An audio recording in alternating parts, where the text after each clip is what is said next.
Hello, everybody, and welcome to the 44th episode of the second season of Relax. Si Lord at ang mga santo ang bahala sa atin. This is JM, and now we're gonna focus on the readings for the Tuesday of the Holy Week, or what we call Holy Tuesday. So let's listen in to the readings for today, April 15th, Holy Tuesday.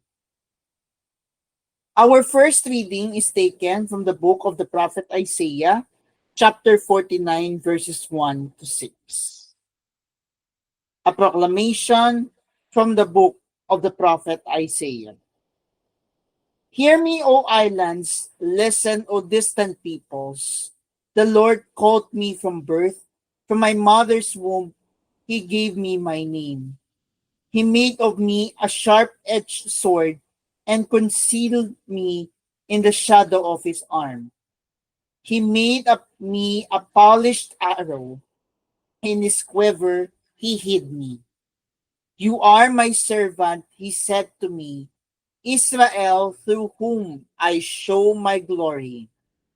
Though I thought I had toiled in vain, and for nothing uselessly spent my strength.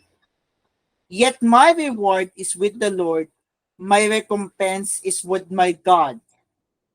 For now the Lord has spoken, who formed me as his servant from the womb, that Jacob may be brought back to him, and Israel gathered to him. And I am made glorious in the sight of the Lord, and my God is now my strength. It is too little, he says, for you to be my servant, to raise up the tribes of Jacob and restore the survivors of Israel. I will make you a light to the nations, that my salvation may reach to the ends of the earth. The word of the Lord, thanks be to God. Our response to the responsorial psalm is, I will sing of your salvation. I will sing of your salvation. In you, O Lord, I take refuge. Let me never be put to shame. In your justice, rescue me and deliver me. Incline your ear to me and save me. I will sing of your salvation. Be my rock of refuge, a stronghold to give me safety. For you are my rock and my fortress. O my God, rescue me from the hand of the wicked. I will sing of your salvation. For you are my hope, O Lord, my trust, O God, from my youth. On you I depend from birth. From my mother's womb, you are my strength. I will sing of your salvation. My mouth shall declare your justice, day by day your salvation. O God, you have taught me from my youth, until the present I proclaim your wondrous deeds. I will sing of your salvation. Hail to you, our King, obedient to the Father. You were led to your crucifixion like a gentle lamb to the slaughter. Now let's listen to the gospel for today, and it's taken from the Gospel of John, chapter 13, verses 21 to 33, followed by verses 36 to 38. A proclamation from the Holy Gospel according to St. John. Glory to you, O Lord. Reclining at table with his disciples, Jesus was deeply troubled and testified, Amen, amen, I say to you, one of you will betray me. The disciples looked at one another at a loss as to whom he meant. One of his disciples, the one whom Jesus loved, was reclining at Jesus' side. So Simon Peter nodded to him to find out what he meant. He leaned back against Jesus' chest and said to him, Master, who is it? Jesus answered, It is the one to whom I am handing the morsel after I have dipped it. So he dipped the morsel and took it and handed it to Judas, son of Simon the Iscariot. After Judas took the morsel, Satan entered him. So Jesus said to him, What you are going to do quickly. Now none of those reclining at table realized why he said this to him. Some thought that since Judas kept the money bag, Jesus had told him, buy what we need for the feast, or to give something to the poor. So Judas took the morsel and left at once, and it was night. When he had left, Jesus said, Now is the Son of Man glorified, and God is glorified in him. If God is glorified in him, God will also glorify him in himself, and he will glorify him at once. My children, I will be with you only a little while longer. You will look for me, and as I told the Jews, where I go, you cannot come. So now I say it to you. Simon Peter said to him, Master, where are you going? Jesus answered him, Where I am going, you cannot follow me now, though you will follow later. Peter said to him, Master, why cannot why can I not follow you now? I will lie I will lay down my life for you. Jesus answered, Will you lay down your life for me? Amen, amen, I say to you, the cock will not crow before you deny me 3 times.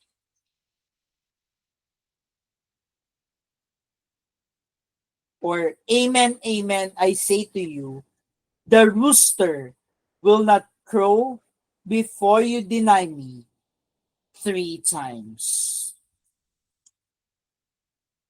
My dear friends, my fellow relaxers, this is the good news of our salvation. Praise to you, Lord Jesus Christ.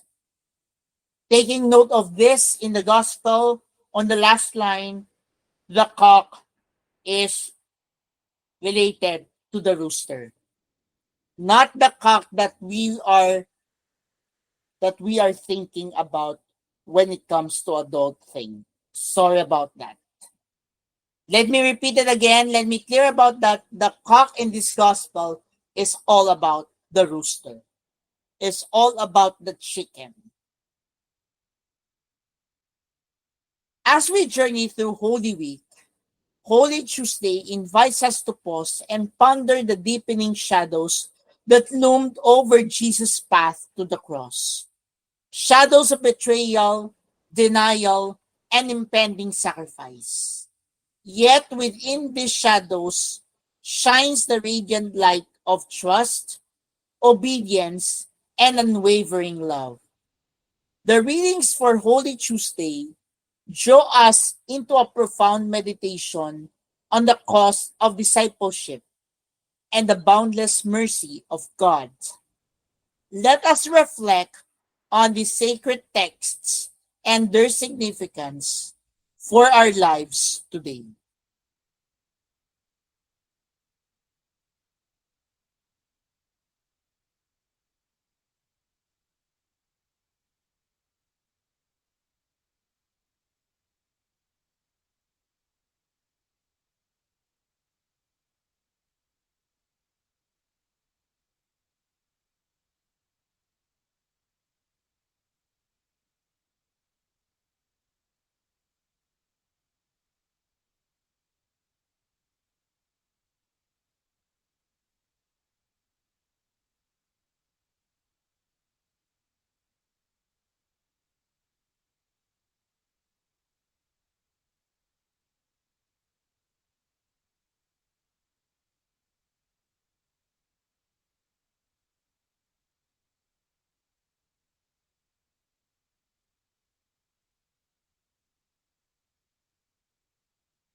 The first reading speaks about the servant's mission. In the first reading, we hear the voice of the servant called by God from the womb with a purpose etched into his very being. The Lord called me from birth, from my mother's womb. He gave me my name. He made my mouth like a sharp sword and said to me, "You are my servant Israel, in whom I will be glorified." As read in the first three verses of chapter 49 of the book of the prophet Isaiah. This servant, often understood as a foreshadowing of Christ, is equipped by God for a mission of divine significance. Yet he confesses a moment of doubt. "I thought I had toiled in vain, and for nothing uselessly spent my strength," as read in the fourth verse of the same chapter of the book of the prophet Isaiah. Despite this, God reveals a greater plan. As mentioned in Isaiah chapter 49 verse 6, "I will make you a light to the nations, that my salvation may reach to the ends of the earth." This passage mirrors Jesus' journey. As the incarnate Son, he carried the weight of his mission, knowing the suffering that awaited. Like the servant, he may have felt the human temptation to question its fruitfulness, especially as betrayal drew near. Yet Jesus trusted in the Father's plan, becoming the light that pierces the darkness of sin and death, offering salvation to all. For us, this invites reflection.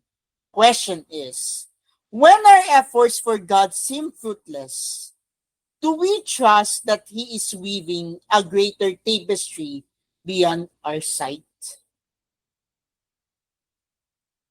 The responsorial psalm on Psalm 71 offers a heartfelt prayer of dependence on God. "Be my rock of refuge, a stronghold to give me safety. Rescue me from the hand of the wicked." As mentioned in Psalm chapter 71, verses 3 to 4. The psalmist's confidence is lifelong. As mentioned in Psalm chapter 71, verse 6, "Upon you I have leaned from my birth. It was you who took me from my mother's womb." This trust fuels a commitment to proclaim God's deeds. As mentioned in Psalm chapter 71, verse 15, it says, "My mouth shall declare your justice, day by day, your salvation." Jesus embodied this trust throughout his life, especially as he approached his passion. Facing abandonment and agony, he surrendered to the Father's will, praying, "Not my will, but yours be done." As mentioned in Luke chapter 22, verse 42. The psalm reminds us that trust in God is not fleeting emotion, but a foundation built over time. Another question to reflect upon on is, how might we lean on God as our rock, especially when the storms of life threaten to overwhelm us? The gospel acclamation proclaims, and let me repeat that again, "Hail to you, our King, obedient to the Father, you were led to your crucifixion like a gentle lamb to the slaughter." This evocative imagery casts Jesus as the sacrificial lamb, willingly offering himself for humanity's redemption.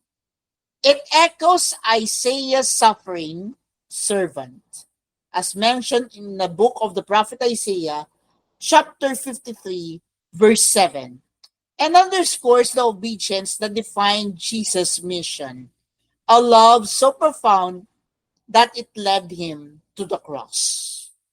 This acclamation challenges us to marvel at the cost of our salvation. Jesus' obedience was not passive, but an active choice to embrace suffering for our sake.